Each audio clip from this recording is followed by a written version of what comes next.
Hello everybody and welcome back for the weekly VR news. As always, I am Mateo311 and this is your channel for everything VR related. So it is once again exciting times for VR as the Quest 3 is finally here. It's introducing us to mixed reality, we're getting some new experiences, and many existing games are getting updated mixed reality modes. We'll definitely discuss that later on. I'm also going to be doing a fourth video on the Quest 3 this week. It's going to have a different take, so I hope you guys are excited for that. But in today's news, we also have additional games releasing this week, a bunch of new updates, including the final update for Blade and Sorcery, and Steam Next Fest is running right now, which has 30 VR demos to check out.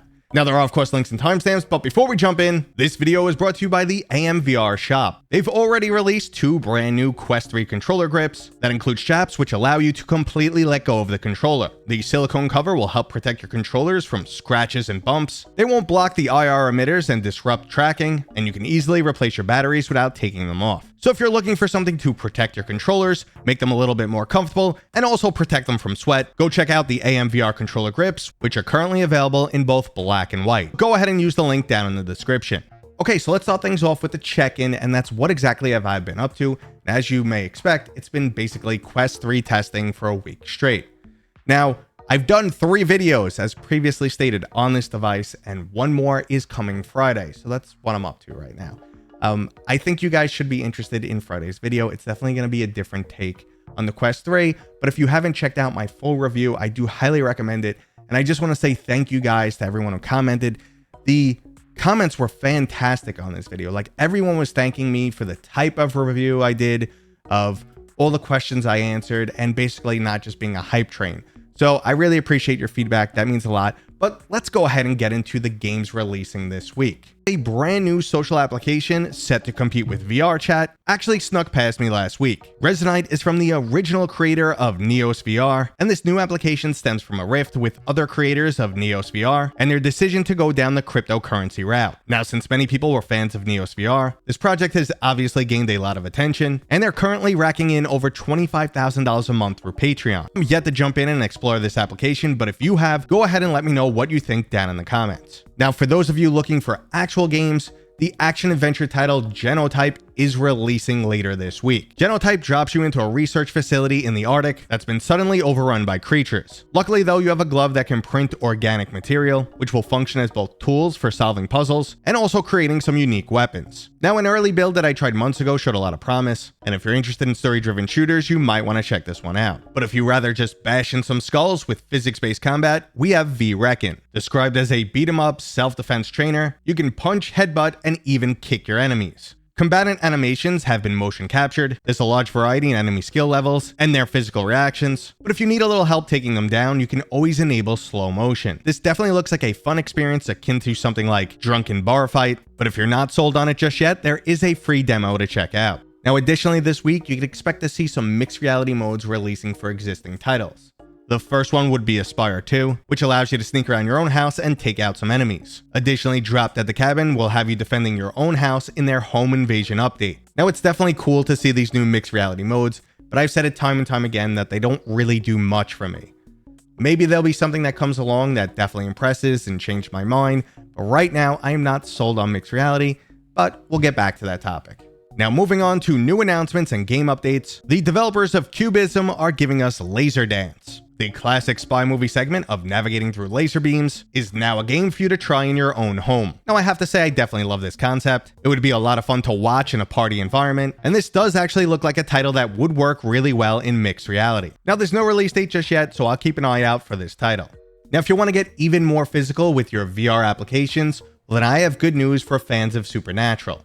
This extremely popular workout application is now only $9.99 per month. So the price tag has basically been cut in half. Additionally, since Meta owns the studio that makes this title, and they now have a big focus on mixed reality, it's likely we'll see new exercise routines based around home gyms. I'd love to digitally import some of these Supernatural trainers and have them virtually sitting there in my workout room, egging me on. But I'm really curious to know what you guys think about lifting weights with a VR headset on. Now, unfortunately, moving on to some bad news, Behemoth, the highly anticipated action-adventure title from Skydance, has been delayed until late 2024. Now, Now, it's definitely easy for me to say I was expecting this after the announcement, but after the state that Saints and Sinners 2 launched in, and the fact that the studio's still working on that game, giving it updates for the Quest 3, this didn't really come as a shock. Additionally, we haven't seen any gameplay from this title, so I wasn't expecting it would be close to launch. I'm personally of the opinion that games should not be rushed and just give it to us when you know it's ready. A bad first impression can absolutely sink your title, and comeback stories in the gaming industry are pretty darn rare. Now, an almost extreme example of this is the title Blade in Sorcery, which has been in early access for nearly 5 years. But the official final 1.0 version is finally coming early 2024. Now, this isn't just some bug fixing and the title is going to slide into full release, but instead this will be a major update. They're introducing a full new gameplay mode which includes a storyline and some genuine dungeons. There's also now character progression, loot gathering, and a skill tree. Blade and Sorcery already has some of the best physics-based combat in all of VR, and these new additions are going to turn it into a must-have title. I'm really looking forward to this update, and I guarantee I'll cover it on this channel when it releases, so make sure to subscribe and turn notifications on so you don't miss that when it happens. And last up in the gaming news, the Steam Next Fest is currently running and has nearly 30 VR demos for you guys to try. Now, I looked through the list of demos, and honestly, the most exciting one was Demio Battles, but unfortunately, that's currently just a flat screen demo. So I guess I'll have to settle for checking out Chrono Hunter, which I will say does look unique and intriguing, but it's also yet another roguelike, and that genre is so overdone in VR. Now, Boss Fight, on the other hand, looks a little bit more unique, as it includes asymmetrical combat between PC players and VR players, and it looks like a more refined version of Devigo. Now, as I continue to look through the list of VR demos in the Next Fest, I'm actually changing my tune live right now as I'm making this video. There's definitely a few more games that look really interesting and I want to check them out.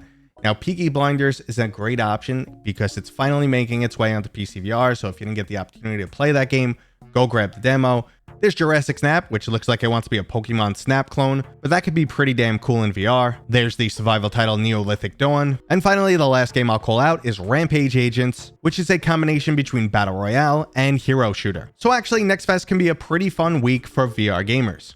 But let's move into some hardware stuff, starting with more rumors for the Quest 3 Lite, or whatever it's going to be called, popping up. Now, we've already heard that a sub $300 Quest may launch next year. How exactly they will reduce the price tag that much is still unknown, but currently the ideas that are being thrown around include using cheaper components, cutting out features in hardware such as mixed reality and the depth sensor, or selling a headset without controllers. Now, personally, I'd love to see a device that does not include mixed reality, but gives us all the benefits of the Quest 3, because I'm currently not sold on mixed reality, and I know plenty of people who just want a new device for VR gaming and have no interest in mixed reality, which is actually our last topic and kind of where I stand right now. Now, if you're watching this channel, you most likely also watch a lot of other VR content and got a bunch of different opinions on mixed reality and AR in general. Now, I don't know what other people are saying. I can only comment for myself and a few other things I've heard, but I'm not currently sold on it. I think the experiences are gimmicky and it feels like 2017 VR. Will this change? I'm sure. I'm sure VR development will accelerate rapidly, but I've said this 100 times. I don't know why I'd rather be in a mixed reality environment and have to look at my boring house rather than being in a fully immersive, stunning VR environment. There may be some use cases where it works, and actually I was really impressed with Piano Vision. I thought that was an amazing use case for AR technology, but if you're not interested in learning to play the piano, that doesn't really help. Nor do augments, in my opinion, being able to pop a TV up over there and have something virtual on my desk. No, because I have this low battery life, not super comfortable device that I need to wear, and I get more functionality out of something like this, which is currently going off as it's in my hand. Now, surprisingly, before the launch of the Quest 3, the former CTO of Meta, John Carmack, actually came out with the same sentiment, and I was surprised for him to speak so openly, but that's something he's known for.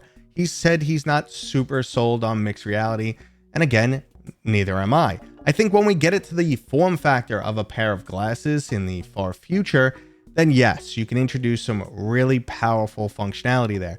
And Meta's aiming towards that.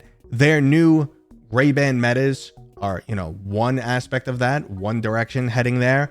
And then the VR or Quest technology is another avenue. And eventually they'll converge. But I think until we get there and until you could really increase the utility of AR technology and mixed reality, I just don't think it's a selling point. I don't think it's for most people. I don't think it adds a ton of value.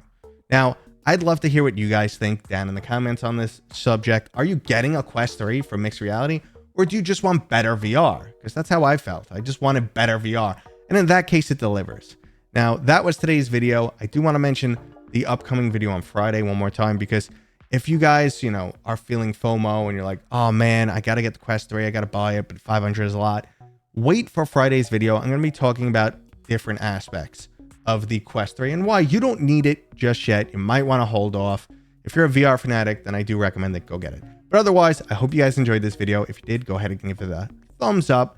If you're new here, consider subscribing. And as always, I'll see you guys on next time.